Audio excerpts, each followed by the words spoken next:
नमस्कार, मेरा मध्य प्रदेश में स्वागत है आप सबका। मैं पुनीत पाठक और बड़ी खबरें विस्तार से आपको दिखाएंगे प्रदेश की। लेकिन पहले छत्तीसगढ़ की राजधानी रायपुर से एक बड़ी खबर हमको मिल रही है। सिलतरा इलाके में आग लग गई। एक संयंत्र के पास आग लगना बताया गया, जिस पर काबू पाने का प्रयास हो रहा है। धरसीवां थाना इलाके का मामला है।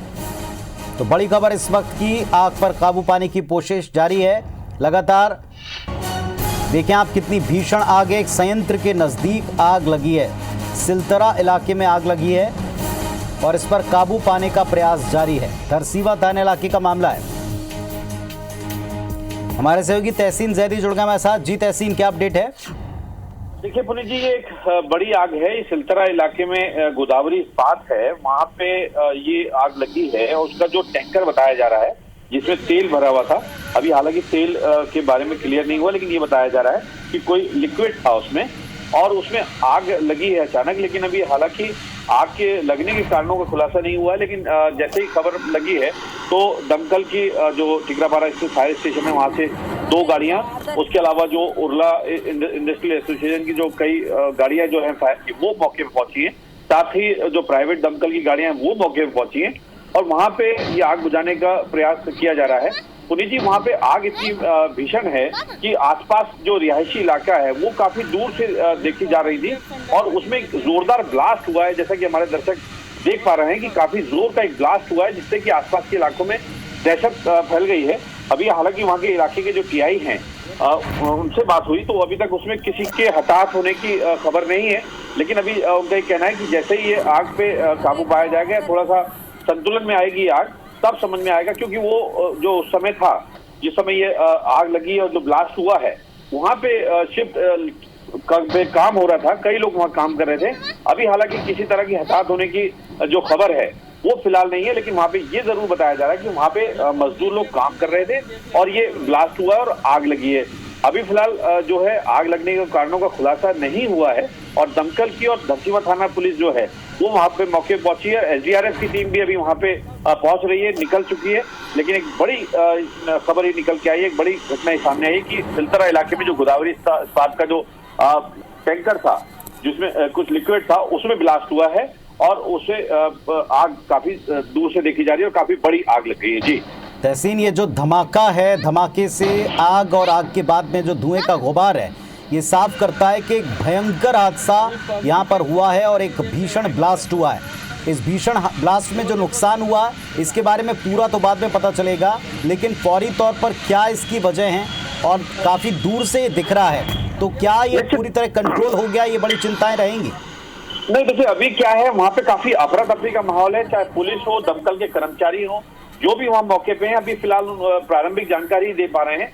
क्योंकि अभी जो है आग पूरे अपने शबाब पे कह सकते हैं कि काफी जोर से आग लगी हुई है। और अभी क्योंकि वो लिक्विड की आग है और पानी से नहीं बुझती है, तो उसके लिए फॉर्म टेंडर भी बुलाए गए हैं। और अभी जो बड़ी जो फायर ब्रिगेड की जो डोजर जिसे कहते हैं वो भी रवाना हो गई है और एसडीआरएफ की टीम मौके के लिए रवाना हो रही है। लेकिन ये एक बड़ी आग है क्योंकि काफी दूर से देखी जा रही है और इलाके में काफी अफरा तफरी का माहौल है।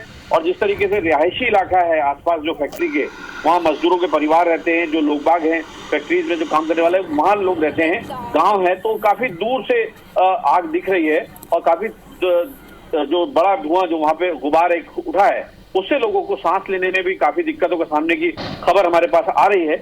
और लेकिन एक बड़ी खबर ये सामने आई है कि इसमें अभी आग बुझाने का प्रयास किया जा रहा है और अभी फिलहाल जो प्रारंभिक जानकारी मिल पा रही है उसमें अभी किसी तरह का कोई हताहत होने के जो खबर नहीं है। लेकिन ये बड़ी आग लगी हुई है सिलतरा इलाके में। जी तहसीन, थोड़ा इस इलाके के बारे में बताएं। ये दर्शक जो देख पा रहे हैं टीवी स्क्रीन पर, कुछ लोग खड़े हुए देख रहे हैं और किसी ने वीडियो बनाया, दूर से भी इतना भीषण हादसा समझ में आता है। थोड़ा इस इलाके के बारे में बताएं।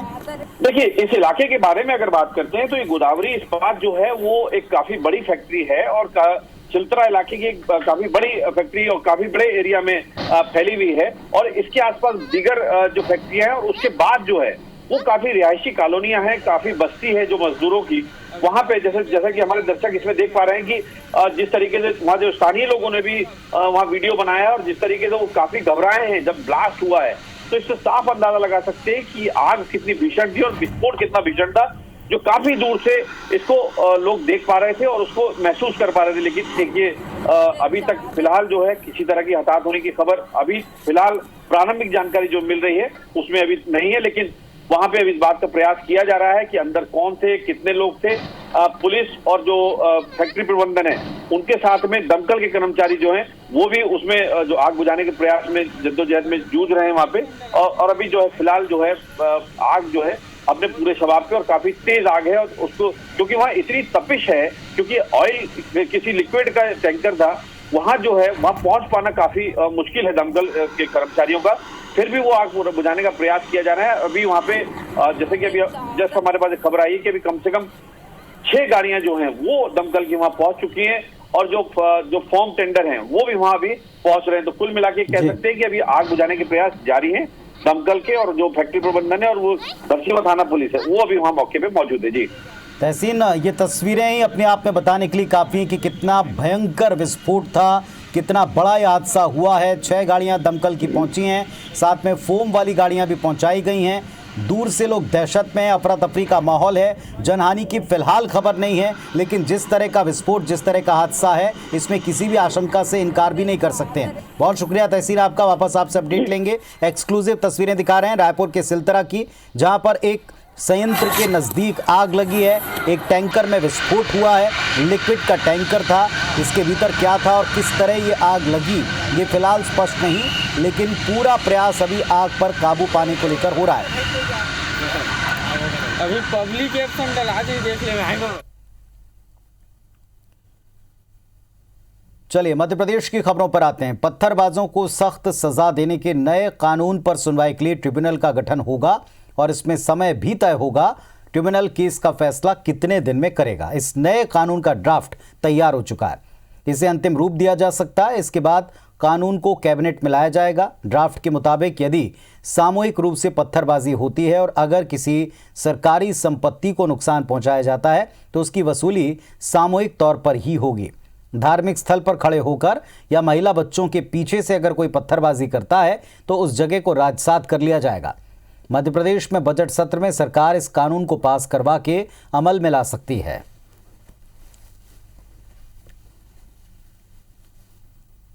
कश्मीर में पत्थर फेंकते थे तो कहते थे भटके हुए नौजवान हैं, और यहाँ क्या कहेंगे, तुष्टीकरण वाले। हमने तो तब भी कहा था कि जिस घर से पत्थर आएंगे वहीं से पत्थर निकाले जाएंगे। ऐसे लोग जो समाज की शांति को भंग करने की कोशिश करते हैं, ये मध्य प्रदेश की सरकार है, यहाँ कानून का राज है, और जरूरत पड़ी तो इसके खिलाफ कठोर कार्रवाई और कानून बनाएंगे। अयोध्या में राम मंदिर निर्माण के लिए मध्य प्रदेश में निकाली जाने वाली रैलियों के दौरान हो रही घटनाओं को लेकर पूर्व सीएम दिग्विजय सिंह ने डीजीपी विवेक जौहरी को एक ज्ञापन सौंपा है। दिग्विजय सिंह ने आरोप लगाया कि भगवान राम के मंदिर के निर्माण के लिए चंदा उगाने के लिए लाठी और तलवार ले जाएं, भड़काने वाले नारे लगाएं, मुस्लिम मोहल्लों को टारगेट किया जा रहा है। दिग्विजय सिंह ने कहा कि वो इसका विरोध करते हैं। उन्होंने कहा कि जिनके घर तोड़े जा रहे हैं, जिनको गोली मारी जा रही है, मुकदमे उन्हीं के खिलाफ किए जा रहे हैं। दिग्विजय ने कहा कि वो भी हिंदू हैं और बीजेपी नेताओं से अच्छे हिंदू हैं।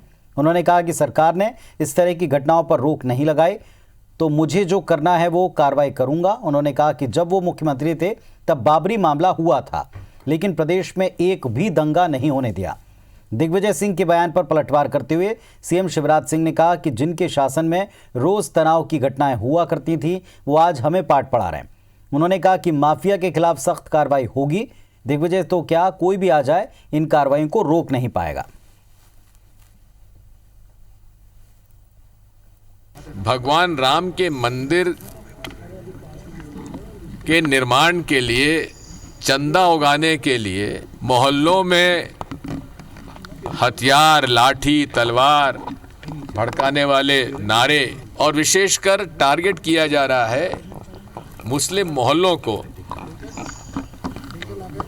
मैं इसका विरोध करता हूं कि घटनाओं की पूरी जांच होना चाहिए। अब दिग्विजय के बारे में मैं क्या कहूं, मनचाहा बोलते हैं, अनचाहा सुनते हैं। मध्य प्रदेश का बंटा ढार कब हुआ था दिग्विजय बता दें। पूरा तबाह मध्य प्रदेश को कर दिया जिस आदमी ने। सड़क, बिजली, पानी से वंचित कर दिया। रोज घटनाएं होती थी तनाव की, आज वो हमें पाठ पढ़ा रहे हैं, सबक सिखा रहे हैं। कार्रवाई अगर होगी तो गुंडों और माफियाओं के खिलाफ होगी, और वो होगी। कोई भी आ जाए दिग्विजय तो क्या, इनको बचा नहीं सकता। तो बयानों को लेकर साफ तौर पर यह समझा जा सकता है कि एक तरह से दोनों पक्षों में इस मुद्दे पर, पत्थरबाजी पर, कार्रवाई पर और बयानों पर ठनी हुई है। हमारे साथ में सहयोगी सुधीर दंडोतिया जुड़ गए हैं। सुधीर, एक पत्थरबाजी को लेकर अब एक नया मोर्चा खुल गया है जिसमें दोनों तरफ के बयान, ऐसा लगता है कि दो अलग अलग पक्ष बन गए हैं और उनके बीच में तीखे बाण चल रहे हैं बयानों के।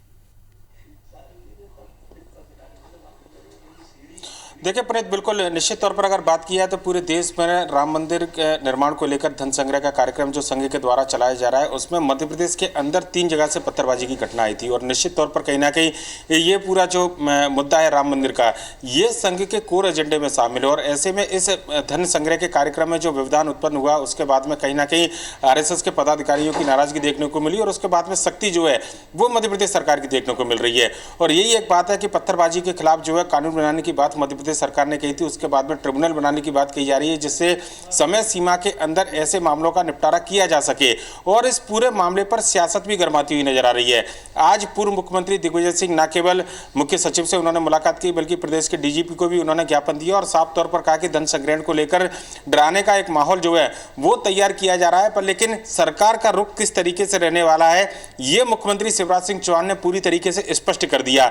दिग्विजय सिंह के बयान पर उन्होंने पलटवार किया और साफ तौर पर कहा कि पत्थरबाजी की घटनाओं को बिल्कुल बर्दाश्त नहीं किया जाएगा, अशांति फैलाने वालों के खिलाफ सख्त कार्रवाई की जाएगी और माफिया को लेकर जो कार्रवाई सरकार कर रही है वो किसी कीमत पर रुकने वाली नहीं है, चाहे वो दिग्विजय सिंह आए या फिर कोई दूसरे और लोग आए। सरकार जो कार्रवाई कर रही है वो कार्रवाई होकर रहेगी। ये बयान बिल्कुल सरकार की मंशा को साफ जाहिर करता है कि आने वाले दिनों में संघ के कोर एजेंडे को कम से कम आगे बढ़ाया जाएगा। और धन संग्रहण को लेकर जो एक बात मध्य प्रदेश के अंदर कही जा रही थी, जो घटना सामने निकल कर आई थी, उसके बाद में इस बहाने कम से कम ऐसे लोगों के खिलाफ कड़े कानून बनाने के संकेत पहले ही मिल चुके थे और ट्रिब्यूनल बनाने की बात भी अब कही जा रही है। तो यह मामला फिलहाल थमता हुआ नजर नहीं आ रहा है। पुनीत, इस बयान के बाद में देखना होगा कि आगे और भी सियासत गरमाएगी, क्योंकि ये एक ऐसा मुद्दा है जिस पर लगातार सियासत देखने को मिली है। राम मंदिर के निर्माण से पहले की बात हो या राम मंदिर के निर्माण की बात हो, देश के अंदर सियासत इर्द गिर्द राम मंदिर के आसपास घूमती है और ऐसे में फिलहाल बयानबाजी देखकर ये लगता है कि ये मुद्दा थमने वाला नहीं है। पुनीत, चलिए तो देखा जाएगा कि क्या और कितना वक्त लगता है अब इस बयान के बाद में स्थितियों को संभलने में, लेकिन लगता नहीं है बयानों की धार देख के कि मामला जल्दी थमेगा। शुक्रिया आपका इस पूरी जानकारी के लिए। चलिए देखते हैं बिग न्यूज। दिल्ली में सरकार और किसानों के बीच 8वें दौर की बातचीत बेनतीजा रही। 15 जनवरी को फिर दोनों पक्ष बैठकर बात करेंगे। केंद्रीय कृषि मंत्री नरेंद्र सिंह तोमर ने बैठक के बाद बताया, तीनों कानूनों पर किसानों से चर्चा होती रही। सरकार ने किसानों से कानून वापस लेने के अलावा दूसरा विकल्प मांगा, लेकिन किसानों ने कोई दूसरा विकल्प नहीं दिया। दुर्ग भिलाई के 5 प्राइवेट अस्पतालों को कोविड मान्यता खत्म कर दी गई। मान्यता रद्द होने की सूची में BSR, hitech, Mittal, BM Shah, IMI hospital, Khursipar और SR हॉस्पिटल के नाम शामिल हैं। जांच टीम ने मरीजों की मौत की बढ़ती संख्या के कारण इन मान्यताओं को रद्द किया। रायपुर में कांग्रेस ने धान खरीदी को लेकर सोशल मीडिया पर मेरा धान मेरा अभिमान कैंपेन शुरू किया। कांग्रेस ने केंद्र सरकार पर वायदा खिलाफी के आरोप लगाए। कैंपेन के जरिए कांग्रेसियों ने छत्तीसगढ़ का 60 लाख मीट्रिक टन धान खरीदने की मांग की। कैंपेन के तहत कांग्रेसी धान खरीदी केंद्रों से वीडियो अपलोड कर रहे हैं। PCC चीफ मोहन मरकाम ने भी कैंपेन से जुड़ने की अपील की है।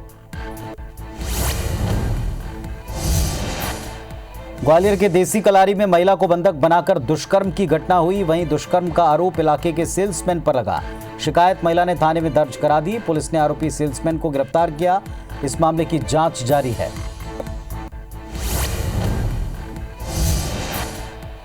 छत्तीसगढ़ राज्य गठन के बाद पहली बार शुक्रवार को एक दिन में 50 से अधिक लोगों को पुलिस ने अनुकंपा नियुक्ति दी। अनुकंपा नियुक्ति के लिए महीनों से भटकने वाले पुलिस के परिवार वालों को राहत मिली। DGP DM अवस्थी ने रायपुर में आयोजित एक कार्यक्रम में पुलिस परिवार के लोगों को नियुक्ति पत्र प्रदान किया। ज्यादातर नक्सली हमले और ड्यूटी के दौरान जान गंवाने वाले पुलिसकर्मियों के परिजन हैं। चलिए कुछ और अहम खबरों पर नजर डालते हैं। मध्य प्रदेश के बहुचर्चित और high profile honey trap case में एफएसएल हैदराबाद की जांच रिपोर्ट अब आ चुकी है और इसमें आरोपियों के पास से बरामद सीडी और पॉर्न फिल्में असली पाई गईं। साथ ही किसी भी तरह की कोई छेड़खानी इन सीडीज में नहीं पाई गई। मामले की जांच करने वाली एसआईटी अब इस रिपोर्ट को कोर्ट में पेश करेगी, जिसके बाद न केवल जांच में तेजी आने की उम्मीद है बल्कि कई नेताओं, अधिकारियों, मंत्रियों के करीबी उद्योगपतियों के नाम का खुलासा हो पाएगा। इस रिपोर्ट के आने के बाद से सियासी और नौकरशाही वाले गलियारों में हलचल बढ़ गई है। अब तक हुई पुलिस जांच में ये पता चला है कि मुख्य आरोपी श्वेता विजय जैन और श्वेता स्वप्निल जैन हनी ट्रैप के जरिए रसूखदारों को फंसाने के लिए कॉलेज की छात्राओं का इस्तेमाल करती थी। ये महिलाएं पहले छात्राओं से संपर्क कर उन्हें कम समय में ज़्यादा पैसा कमाने का ऑफर देती थीं। जब छात्राएं झांसे में आ जाती तो उन्हें अयोध्या नगर स्थित उस फ्लैट में रखा जाता जहां रसूखदारों को हनी ट्रैप का शिकार बनाते। कांग्रेस के मुताबिक मामले में जो दोषी है उन पर कार्रवाई होनी चाहिए। एसआईटी ने हाईकोर्ट में अपील की तो कोई भी दस्तावेज किसी भी व्यक्ति को दिए जाने पर माननीय उच्च न्यायालय ने स्टे कर दिया है। तो वर्तमान में किसी भी प्रकार का कोई दस्तावेज किसी भी आरोपी को न्यायालय में कहीं उपलब्ध नहीं है। हनी ट्रैप के जो मामले आए थे और अब हैदराबाद के लैब से जो रिपोर्ट आई है उसमें यह आया है कि इसमें कहीं कोई मैनिपुलेटेड नहीं है। तो मैं समझता हूँ कि जो भी चाहे वो अधिकारी हो या नेता, उसमें तो मैं समझता हूँ हाई कोर्ट की निगरानी में जो भी लोग इसमें आते हैं, इन्वॉल्व हैं, उन सब पे शासन को कार्रवाई करना चाहिए। ये जिस तरीके से कांग्रेस के 15 महीने के शासन में इस पूरे मामले को हनी ट्रैप को जो है मनी अर्जित करने के लिए, मनी का ट्रैप करने के लिए एक साधन बनाया गया था, इस पूरे मामले का भांडाफोड़ निश्चित रूप से भारतीय जनता पार्टी की सरकार करेगी। जो भी सत्य है वो दूध का दूध, पानी के पानी की तरह सामने आएगा। मध्य प्रदेश के कई जिलों में आज कोविड-19 वैक्सीनेशन का ड्राई रन हुआ। इंदौर में इसके लिए 4 सेंटर्स बनाए गए, जिनमें 3 शहरी और 1 सेंटर ग्रामीण क्षेत्र हथौद में बनाया गया। जबलपुर के नेताजी सुभाष चंद्र बोस मेडिकल अस्पताल, जिला अस्पताल विक्टोरिया और एक निजी अस्पताल में बने सेंटर में कोरोना वैक्सीन लगाने की मॉक ड्रिल की गई।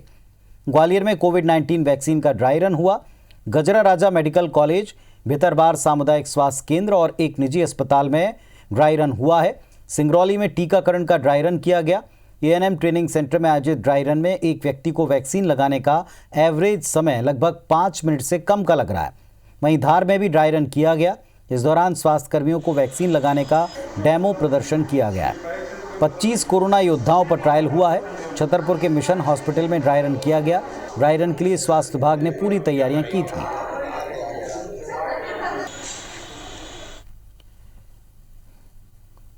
मध्य प्रदेश में 7 जिले ऐसे हैं जहां बर्ड फ्लू को लेकर हाई अलर्ट है। इंदौर में कौओं के बाद अब मुर्गे मुर्गियों में बर्ड फ्लू के लक्षण मिले हैं और हड़कंप की स्थिति है। नगर निगम की टीम, स्वास्थ्य विभाग का अमला, पशु चिकित्सा विभाग की टीम सक्रिय हैं। शहर भर में चिकन शॉप पर कार्रवाइयां हो रही हैं। उज्जैन में महाकाल मंदिर परिसर में कौओं की मौत हुई, लेकिन सूचना देने के बाद भी जिला प्रशासन ने इसकी सुध नहीं ली, जबकि यहाँ हजारों श्रद्धालुओं का आना जाना प्रतिदिन होता है। जबलपुर के गौर इलाके में भी संदिग्ध हालत में पक्षियों की मौत हुई है। प्रशासन मौत के कारण पता लगा रहा है। इधर मंडला के बिचिया में कौओं की मौत के बाद हड़कंप है। जिले के कान्हा टाइगर रिजर्व में अलर्ट है।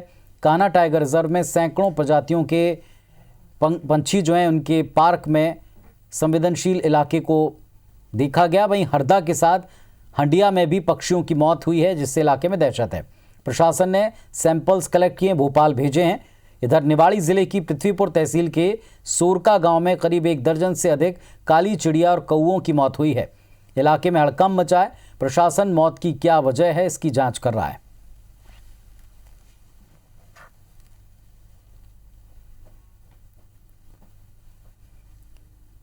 तो इस बुलेटिन में फिलहाल इतना ही, लेकिन तमाम खबरों और अपडेट्स के लिए आप देखते रहिए IBC 24। नमस्कार।